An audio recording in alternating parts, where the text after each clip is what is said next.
Bien, comenzamos con Iras. Katia Blanco está. Katia Blanco. Sí, sí, sí, doctor. Empezamos, tienes 10 minutos, adelante. Vamos. ¿Quién va a exponer ahora? ¿Por qué me falta a mí exponer también? Después. Yo igual, doctor. Tenemos 2 periodos ahora, ya. Vamos, Iras, adelante. Por favor. Iras, adelante. Doctor, ¿me lo puede...? Ahí está bien. ¿Quién está exponiendo ahora, doctor?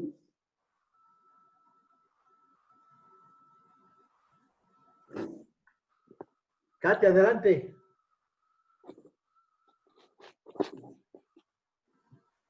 Ya, buenas tardes, doctor. Buenas tardes, compañeros. En esta ocasión les voy a explicar acerca de las infecciones respiratorias agudas, ya sean altas o bajas. Definimos a las infecciones respiratorias agudas como un conjunto de infecciones del aparato respiratorio que son causadas por diferentes microorganismos, ya sean virus, bacterias u otro tipo. Adelante. Estas infecciones presentan signos, sintomatología en un periodo inferior a menos de 15 días y se presentan generalmente con tos, rinorrea, que son las más comunes, una obstrucción nasal por secreción de moco, a veces una odinofagia, otalgia, disfonía, respiración ruidosa en algunos pacientes, y si el caso ya es más grave, entonces se presenta con dificultad respiratoria. Siguiente, doctor, por favor. Ya, ahí está.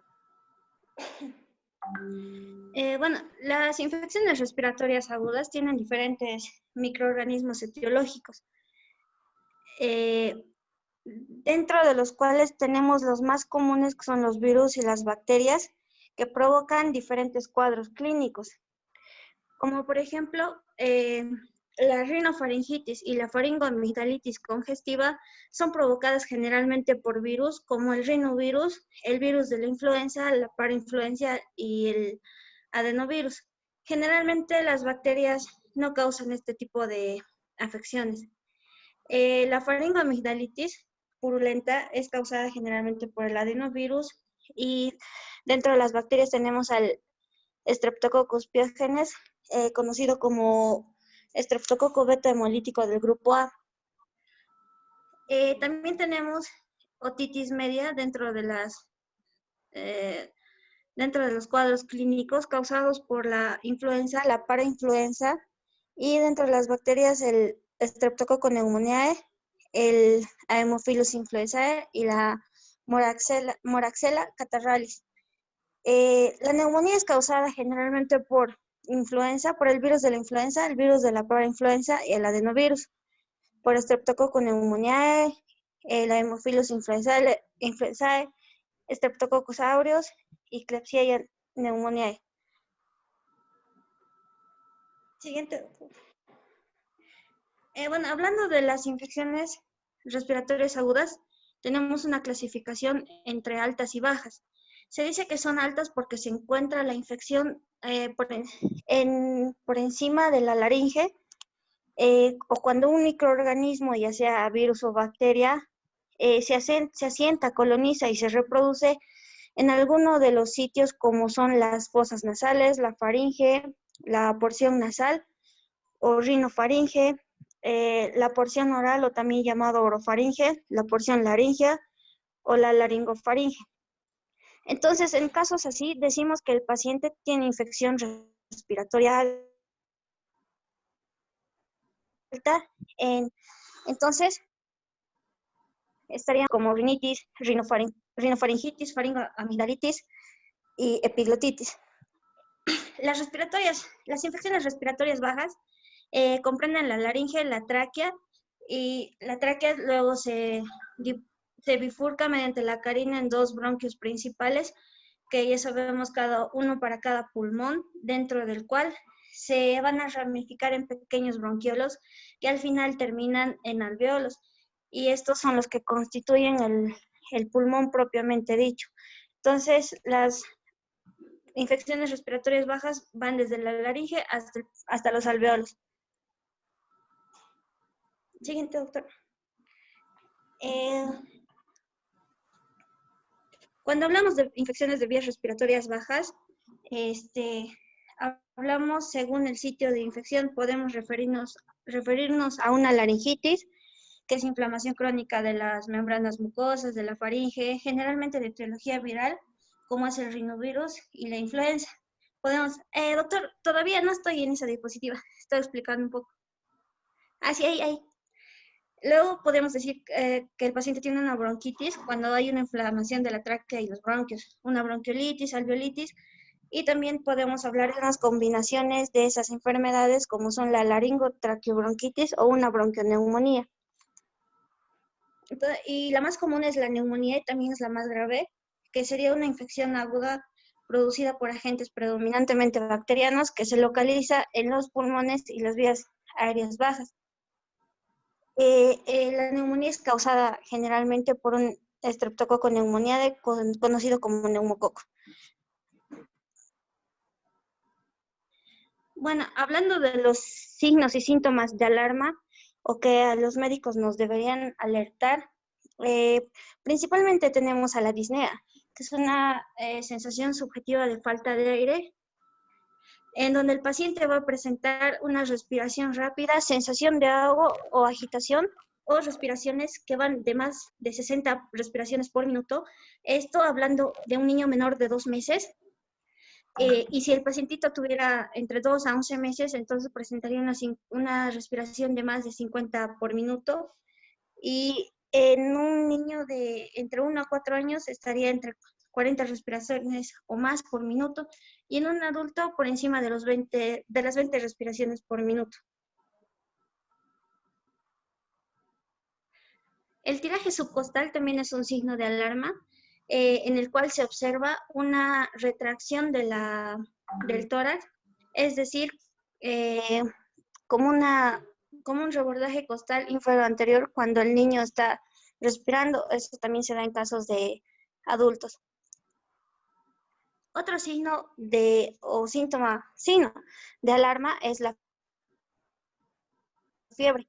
Una fiebre que va mayor a 38 grados centígrados, si se toma en el recto, es otro signo de alarma porque puede ocasionar en los niños generalmente convulsiones, puede provocar somnolencia, el niño por la fiebre no puede beber líquidos, y también otro signo de alarma sería el sonidos al respirar, como las sibilancias, los ronquidos o estridor.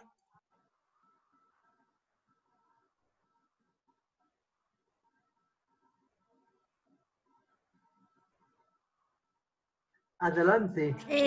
Dentro de los factores de riesgo que se consideran individuales, tenemos a la edad, que como bien sabemos, los dos extremos de la vida, ya sean niños menores de 2 años y adultos mayores, son nuestros grupos de riesgo. Entonces, la frecuencia y la gravedad son mayores en menores de 1 año, como decía, y especialmente en los menores de 2 meses de edad, en los recién nacidos.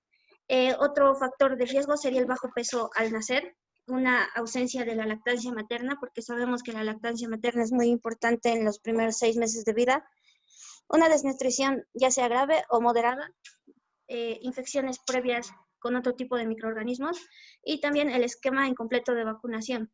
También tenemos como un factor de riesgo la carencia de vitaminas, principalmente la vitamina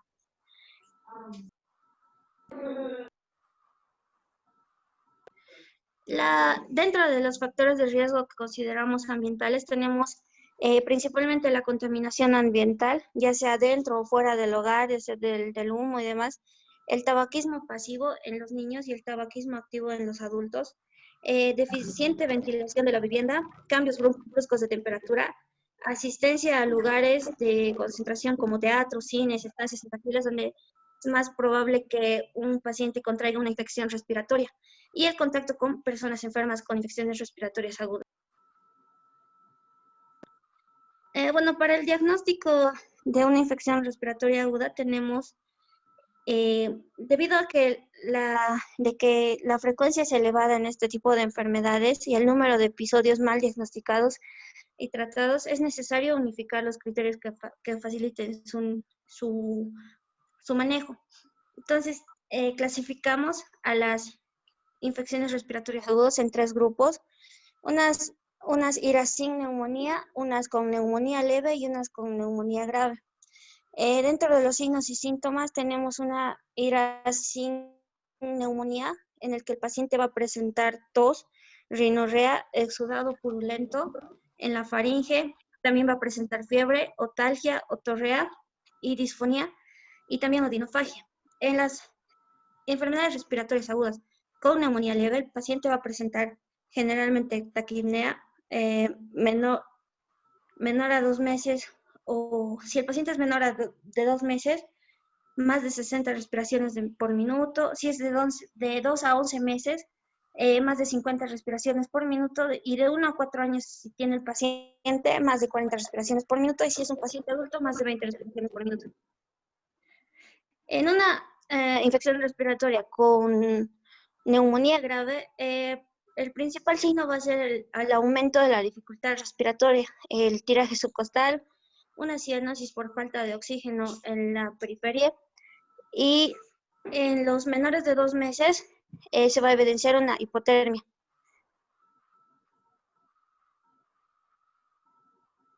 Bueno, hablando del tratamiento, se ha clasificado el tratamiento en 3 principales grupos de la gravedad del cuadro. El tratamiento plan A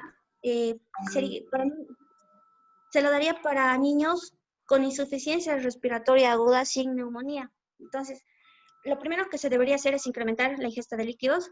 La madre debe mantener la alimentación habitual porque no es tan grave el cuadro.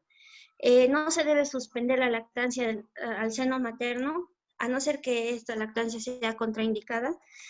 Y si el pacientito estuviera presentando una secreción por la oreja, se debería limpiar el conducto auditivo con una especie de gasas o una tela absorbente. Se lo recomienda por 3 veces al día. Siguiente, doctor, por favor.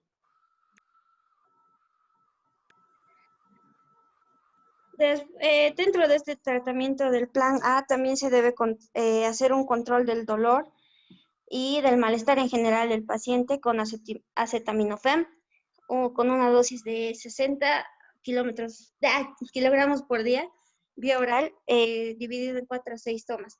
Luego también se debe hacer un control de la temperatura, y no se debe usar antitusivos ni antihistamínicos, ¿no? Complementando. Bueno, dentro del plan B del tratamiento para niños con neumonía leve, se debe utilizar principalmente antibióticos, como es la ampicilina, en una dosis de 100 miligramos por kilogramo día, vía oral, dividido en 4 tomas durante 10 días. También se puede usar la amoxicilina en una dosis de 40 miligramos por kilogramo peso día, vía de administración oral, dividido en 2 tomas durante el lapso de 10 días.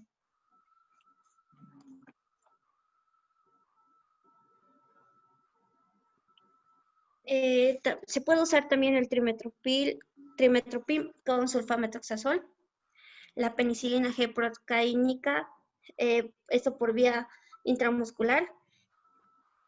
En niños menores de 2 años, 400,000 unidades cada 24 horas por 10 días. Y en niños mayores de 2 años, 800,000 unidades de penicilina G cada 24 horas por un lapso de tiempo de 10 días. Y también se debe incrementar la ingesta de líquidos. El plan C se utiliza en casos más graves, en niños con neumonía grave. Como dice acá, es tratamiento de neumonía grave con factores de mal pronóstico. Entonces, si se le indica a los padres del niño que está cursando con este tipo de cuadros, tratar de reconocer los signos y síntomas, y en caso de que el niño empeorara, se hace directamente un envío al hospital, se hace limpieza de las vías aéreas, con nebulizador y si el caso lo requiere así, se le administra oxígeno al paciente. Ok. Gracias, doctor. Pasamos a neumonía. ¿Está presente? Sí, doctor. Adelante, por favor, 10 minutos tienen. Adelante. Oye, esto es... Eso por orden, ¿no? Doctor, pero... Estamos yendo por orden. Resfriado común no vino, no bajó su tema. Ya, vamos adelante. ¿Qué tema es el tuyo? De neumonía, pues. ¿El tuyo qué tema es? ETA, infecciones, enfermedades transmitidas por alimentos. Ya. Vamos a ver, después lo hacemos ya. Adelante. Neumonía. Está bien. Bueno, buenas noches, doctor. Buenas noches, compañeros. Hoy, bueno, voy a presentar el tema de neumonía, en la cual a la neumonía se le define como una enfermedad inflamatoria infecciosa que consiste en la infección de los espacios alveolares de los pulmones. Siguiente diapositiva, doctor, por favor. Bueno, cabe recalcar que la neumonía puede llegar a afectar a un lóbulo del pulmón, la cual se denominaría neumonía lobar. También que puede afectar un segmento del pulmón, en la cual sería segmentaria. A los alvéolos, también puede afectar a los alvéolos próximos de los bronquios, en la cual se denominaría bronconeumonía. Al tejido intersticial, lo cual sería neumonía intersticial. También hay otros datos que hay que recalcar, que la neumonía es responsable del 15% de todas las defunciones de menores de 5 años y se calcula que mató a unos 920.136 niños en el 2015. Y también puede ser que la neumonía puede prevenirse mediante la inmunización, una alimentación adecuada, mediante el control de los factores ambientales. Siguiente diapositiva, por favor, doctor.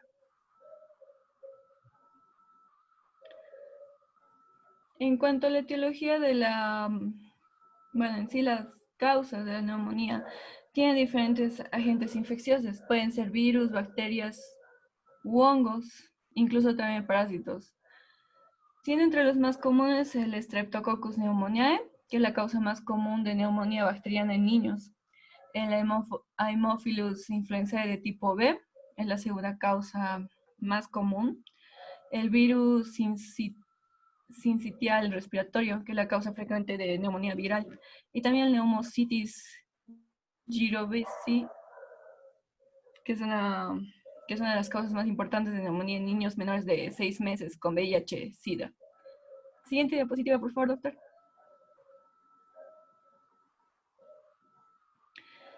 Bueno, en sí la clasificación más concisa se divide en dos, la cual es adquirida en la comunidad y la nosocomial. La adquirida en la comunidad se adquiere donde se vive normalmente y donde se camina. La nosocomial se adquiere durante la estancia hospitalaria, después de 48 a 72 horas del ingreso del paciente al hospital, por otra causa. Esos son algunos de los ejemplos que podemos tener, que pueden estar. Siguiente diapositiva, por favor, doctor.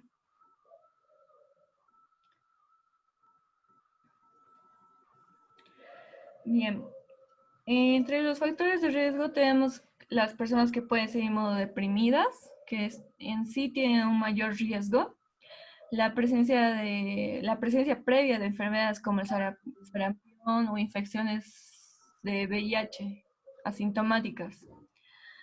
Entre los factores ambientales pueden ser la contaminación, vivir en algún lugar que haya hogares hacinados, y también el consumo de tabaco de los padres, básicamente un fumador pasivo.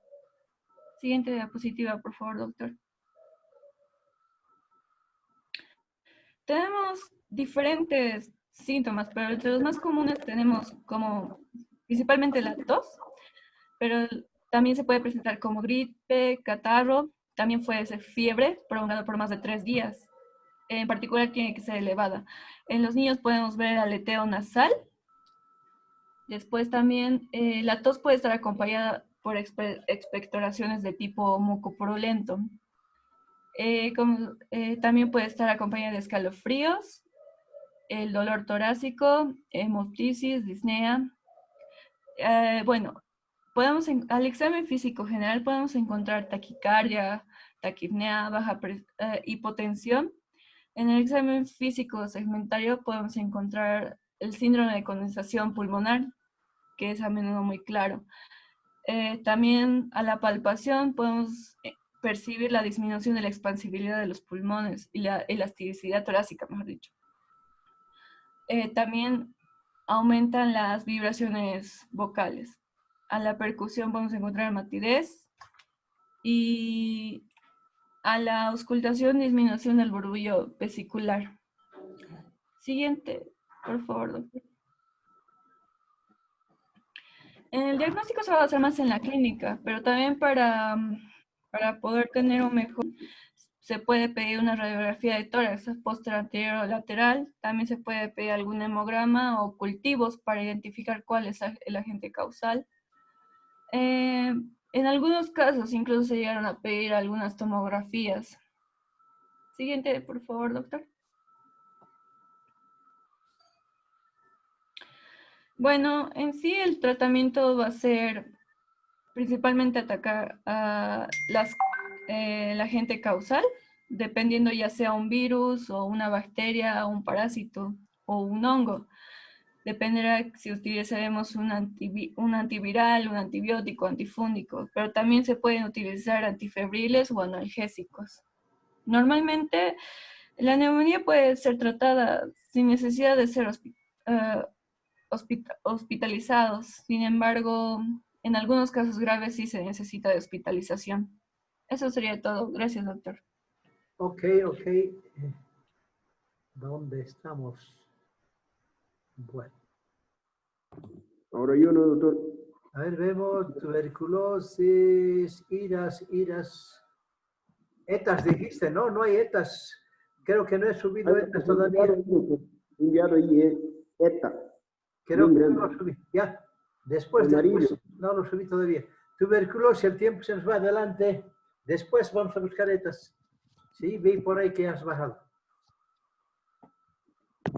Doctor, buenas noches. Valeria, adelante.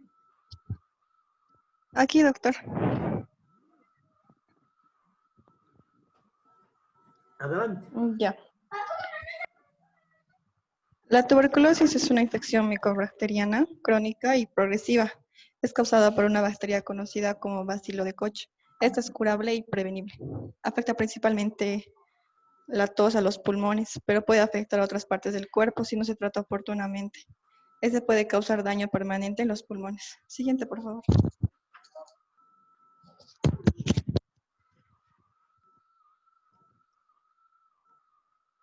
Vamos.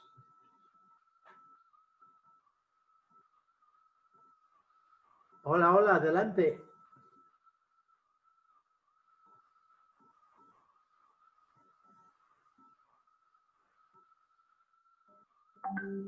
Ya, tenemos la tuberculosis latent. Esta bacteria permanece en tu organismo. La tuberculosis inactiva o infección con tuberculosis no es contagiosa y se puede convertir en tuberculosis activa por lo que el tratamiento es importante para la persona. En la tuberculosis activa, esta infección te enferma y en la mayoría de los casos es contagiosa. Puede ocurrir en las primeras semanas después de la infección con la bacteria de la tuberculosis o puede ocurrir años después. Siguiente, doctor.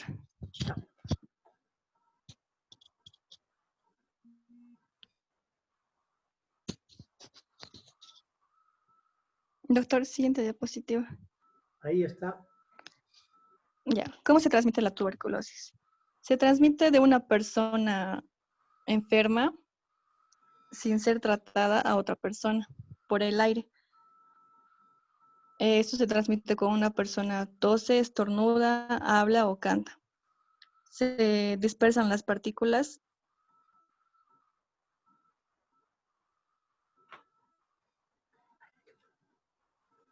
¿Qué pasó? Infectarse. Puede estornudar, hablar o cantar. Doctor, ¿me escucha? Sí. No sé, algo ha pasado, pero ya. Ha vuelto. Adelante. Próximo. Sí, doctor, siguiente diapositiva. Ya, ahí está el siguiente. Los síntomas. Los síntomas es tos o con sangre, es fiebre, dolor de pecho, escalofríos, pérdida de peso, sudoración nocturna, fatiga y tos crónica. Siguiente, doctor. Ya. Las siguientes personas están en riesgo de tuberculosis activa o reacción de tuberculosis. Las personas mayores, los bebés, las personas con el sistema inmunitario debilitados, por ejemplo, debido al VIH y a las quimioterapias, diabetes o medicamentos que debilitan el sistema inmunitario. También el riesgo de contraer tuberculosis aumenta si usted está en torno a las personas que padecen de tuberculosis o de desnutrición. Siguiente, doctor. Los siguientes factores pueden incrementar la tasa de infección tuberculosa en una población.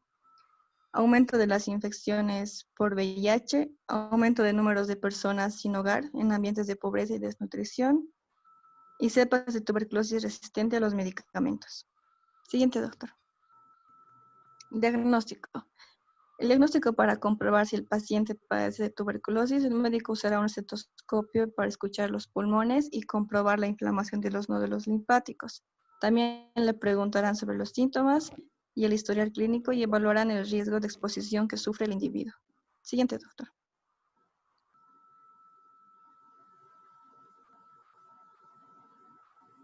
Pruebas y exámenes. Tenemos los dedos hipocráticos en las manos y en los pies, que está en personas con la enfermedad avanzada. La inflamación o sensibilidad de los ganglios linfáticos en el cuello u otras zonas. También hay líquido alrededor del pulmón, derrame pleural. Ruidos respiratorios inusuales, que son las crepitaciones. En los exámenes que se pueden ordenar incluyen la baciloscopía de esputo, que es una prueba que se utiliza para detectar la presencia de los bacilos de Koch en una muestra.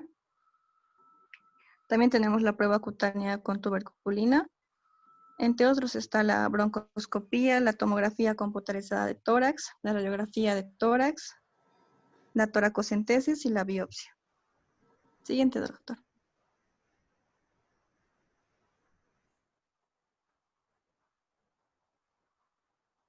Vamos. El tratamiento. La duración de tratamiento depende de la edad de la persona, la salud en general y la resistencia potencial a los medicamentos. Si la tuberculosis es latente o activa y la localización de la infección, por ejemplo, en los pulmones, cerebro y los riñones. Las personas con tuberculosis latente podrían necesitar solo un tipo de antibiótico, mientras que los de tuberculosis activa, sobre todo si es multiresistente a los medicamentos, a menudo necesitan múltiples fármacos. Siguiente, doctor. Entre los medicamentos aprobados de primera línea contra tuberculosis, tenemos la isoniazida, la rifampicina, el etambutol, la piracidamida y la streptomicina que vienen en ampollas. Siguiente, doctor.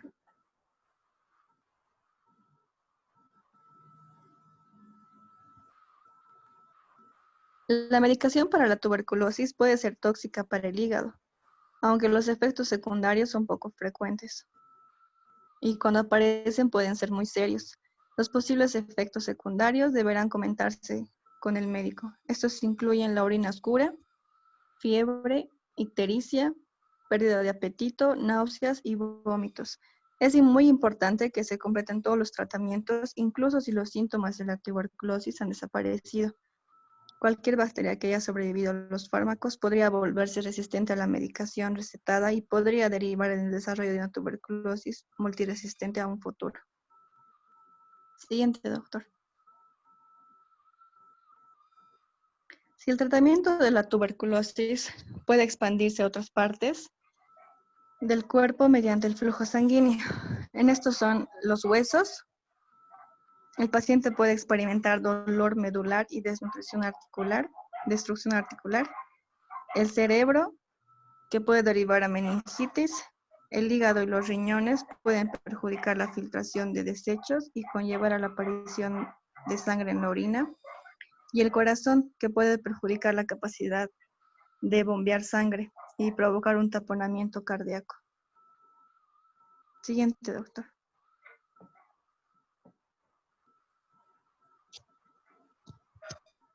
Vamos. Complicaciones, que es una enfermedad mortal.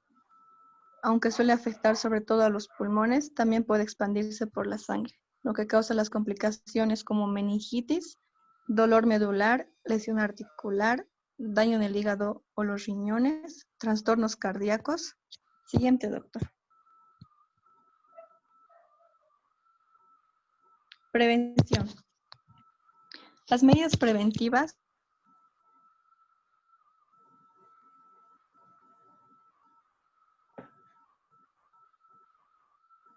Vamos.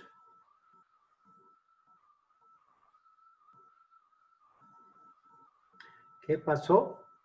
a la enfermedad y la persona infectada debe protegerse siempre que tosa con pañuelos desechables, evitando así el efecto aerosol. Siguiente, doctor. Bueno, ahí termina, gracias.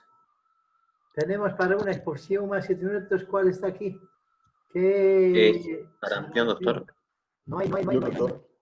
No hay. Doc, Edas, yo soy de la semana pasada, de que no me pude exponer. Yo igual soy la anterior semana también. Edas. Sí, yo y mi compañero. ¿Cómo lo hacemos? Uno de cada vez. Tú primero. ¿Tú?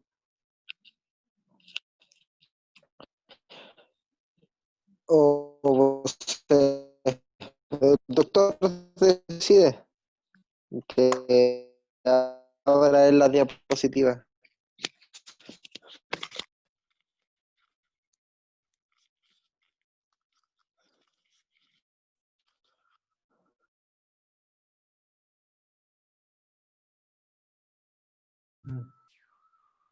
Bien, escuchen, voy a cerrar y voy a abrir de nuevo. Ahí voy a subir sus... Está, ¿estas quién más está? ¿Sarampión? Edas. Sarampión, doctor. ¿Perdón? Sarampión, doctor. Sarampión, rubiola, teniasis y edas.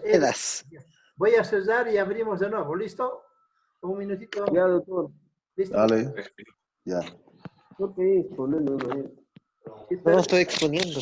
No he subido tu tema. Voy a subirlo, sí.